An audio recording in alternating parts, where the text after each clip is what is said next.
Alhamdulillahirrahmanirrahim. Assalamualaikum warahmatullahi wabarakatuh. Alhamdulillah. Wassalatu wassalamu ala rasulillah wa ala alihi wa sahbihi ajma'in. Teman-teman, sahabat dan sejawat apoteker yang saya hormati, pada mentoring kali ini kita akan melanjutkan, masih tetap di audit current business, melanjutkan tentang materi berikutnya terkait dengan market. Kita sudah sebelumnya bicara tentang sejarah, bicara tentang aset, bicara tentang offset dan laba, bicara tentang urgensi audit current business itu sendiri. Dan yang terakhir kali ini kita akan bicara tentang pasar. Sebelumnya kita sudah bicara tentang sejarah, bagaimana apotek kita didirikan, apa niat kita, apa misi kita, dan itu sangat berpengaruh bagi fundamental bisnis kita. Lalu kita bicara tentang aset-aset yang kita miliki, aset yang akan kita harvesting, yang akan kita asah untuk meningkatkan capability kita, sekaligus mengeksploitasi network yang kita miliki. Lalu kita mengevaluasi omset dan laba kita, menemukan revenue stream atau pilar-pilar pemasukan yang baru yang bisa kita gunakan untuk memaksimalkan profit bagi bisnis kita. Kali ini kita akan bicara tentang pasar. Dulu, sahabat Abdurrahman bin Auf radhiyallahu anhu ketika datang ke Madinah pada saat hijrah dalam keadaan apa-apa, tidak memiliki apapun, kemudian dipersaudarakan oleh Rasulullah SAW dengan sahabat Ansor, akan diberikan setengah harta dan diberikan seorang istri. Kata Abdurrahman bin Auf, atas tawaran keimanan ini, jawabannya juga jawaban keimanan. Apa itu? Tunjukkanlah kepadaku pasar. Jangan-jangan dalam bisnis kita belum mengikuti apa yang Rasulullah SAW dan Abdurrahman bin Auf lakukan, bahwa kita belum mengerti di mana pasar. Kita nggak ngerti pasar kita sebenarnya di mana. Kita tidak tahu, bahkan kita merasa semua orang itu adalah target pasar kita. Nah, ini sesuatu yang akan sangat menguras energi kita untuk berpikir, untuk merancang sebuah sistem marketing, untuk merancang hal-hal yang akan kita laksanakan sebagai proyek-proyek di periode bisnis kita berikutnya. Jadi kita harus mengerti dulu pasar kita yang mana. Apakah menengah ke atas, menengah ke bawah, atau bawah banget, atau menengah biasa-biasa saja. Masing-masing punya karakteristik sendiri. Lalu produknya juga, produk yang akan kita tawarkan itu seperti apa? Apakah sudah sesuai dengan pasar? Atau perlu kita perbaiki? Atau perlu kita customize? Atau perlu kita lengkapi dengan produk yang lain? Ini hal-hal yang harus kita pelajari dengan baik. Kita harus tahu pasar kita seperti apa. Pertama, kalau kita punya apotek, apakah orang-orang yang menjadi pelanggan kita adalah orang-orang yang ada di desa sekitar apotek kita? Atau ada juga yang dari luar desa atau letaknya cukup jauh. Nah, orang yang jauh-jauh seperti ini kita tanya, kenapa dia mau jauh-jauh datang ke apotek kita? Orang-orang yang dekat, kenapa dia mau tetap ada di sini? Kenapa tidak pindah ke apotek lain? Ini perlu. Terus area perumahan, area kampus, traffic depan apotek ini kita cek masing-masing. Mana yang betul-betul menjadi target market kita? Karena tidak mungkin target market kita itu tidak terdefinisi, harus terdefinisi. Kalaupun target marketnya itu di luar Purwokerto, di luar kabupaten misalnya, tetap akan terdefinisi target marketnya itu laki-laki atau perempuan, usianya berapa, pekerjaannya apa, rata-rata penghasilannya berapa, mereka aktif di medsos apa. Itu hal seperti itu harus kita perbaiki. Contoh begini, kita mengerti ternyata orang-orang yang datang ke apotek kita itu rata-rata karyawan usia di bawah 30 tahun. Mereka rata-rata pakai mereka membeli produk-produk kecantikan, produk-produk vitamin, suplemen untuk peninggi badan, pelangsing, terus untuk vitalitas dan sebagainya. Untuk meredakan mah, untuk anemia, berkunang-kunang, pusing dan seterusnya. Nah, terus ini adalah suatu produk yang udah laku. Kita sudah punya existing produk dan existing market. Nah, sekarang kita mau ngapain nih? Mau market development, kita mau masuk ke channel online, apotek online, apotek daring, apotek online tapi basisnya tetap ada di apotek kita. Terus kita pakai definisikan market kita ini. Berarti market yang existing ini atau produk yang existing ini, kalau kita misalnya pakai market development, produk yang sudah existing ini kita kembangkan kepada pasar yang ada di luar sana, yang di luar kabupaten kita, di luar kecamatan kita, tapi dengan kriteria market yang sama.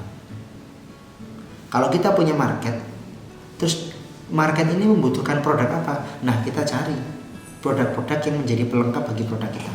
Itu namanya product development and market development. Kalau kita punya new product, punya new market, berarti kita punya satu strategi baru, namanya Blue Ocean Strategy. New market and new product. Ini adalah unsolved metric. Nah, pengetahuan market ini, kalau unsolved metric kita akan pelajari di sesi berikutnya. Target market ini perlu kita ketahui, sebab dengan begini kita bisa mendefinisikan produk seperti apa yang akan kita jual dan market seperti apa yang kita target. Tidak semuanya kita target, terlalu boros untuk biaya marketing, terlalu boros resource yang akan kita keluarkan untuk menyasar semua market.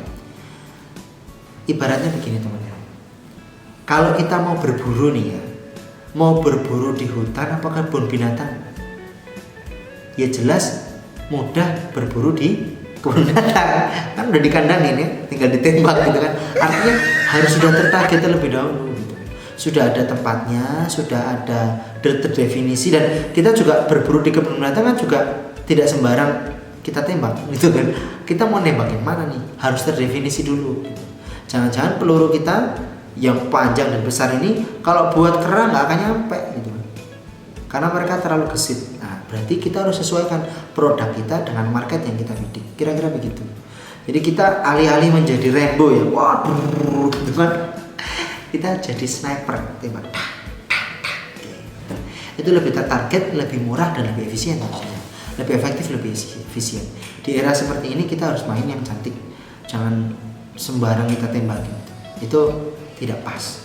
Terus kita tahu juga segmen market kita bagaimana nih, menengah ke atasnya berapa persen, menengah ke bawahnya berapa persen, kita cek.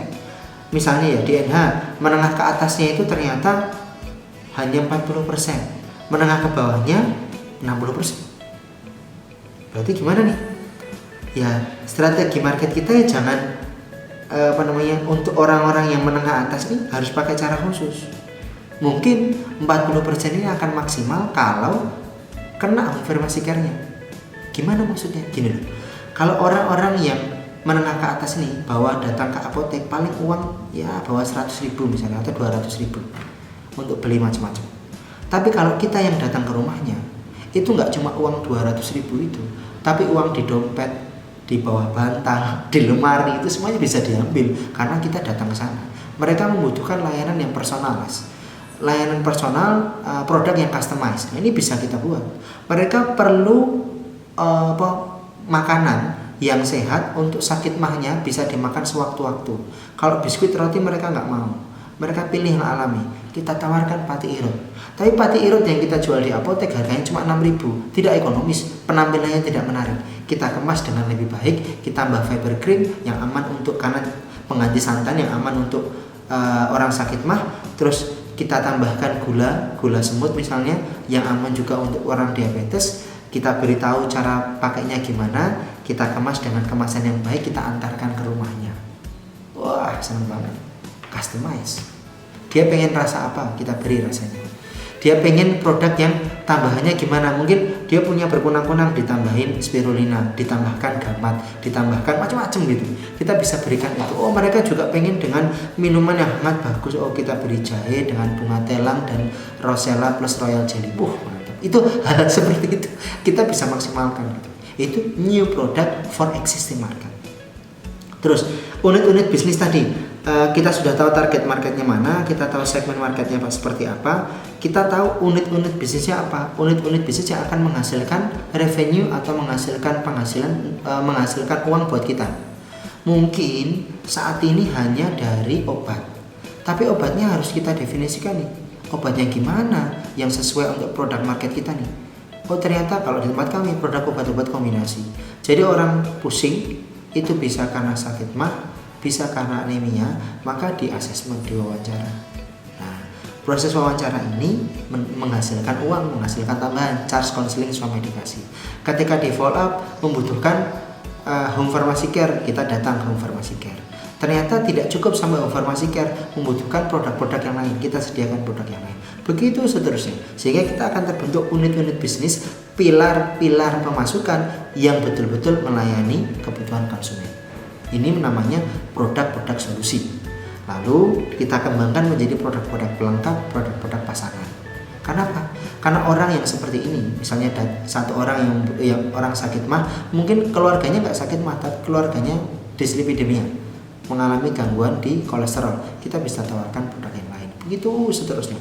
Nah, akhirnya bisnis kita itu akan berkembang secara organik, berkembang dengan berkembangnya pasar gitu. Kalau kita betul-betul mengerti soal pasar, jadi jangan ngambil semua pasar dulu baru kita pilihin, tapi dipilih-pilih dulu, karena pasar-pasar ini akan menginfeksi teman-temannya. Nah, caranya seperti itu.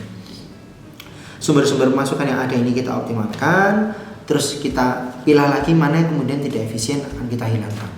Jadi kayak dulu beberapa produk kemudian sudah obsolete karena sudah pemerintahnya kecil, ada yang minta mending kemudian saya nempel ke teman saya. Yang penting barangnya ada toh, tapi saya nggak harus nyetok sendiri. Kira-kira begitu. Itu audit current business dalam kerangka pengetahuan kita terhadap pasar, mengetahui market kita seperti apa. Terima kasih. Assalamualaikum warahmatullahi wabarakatuh.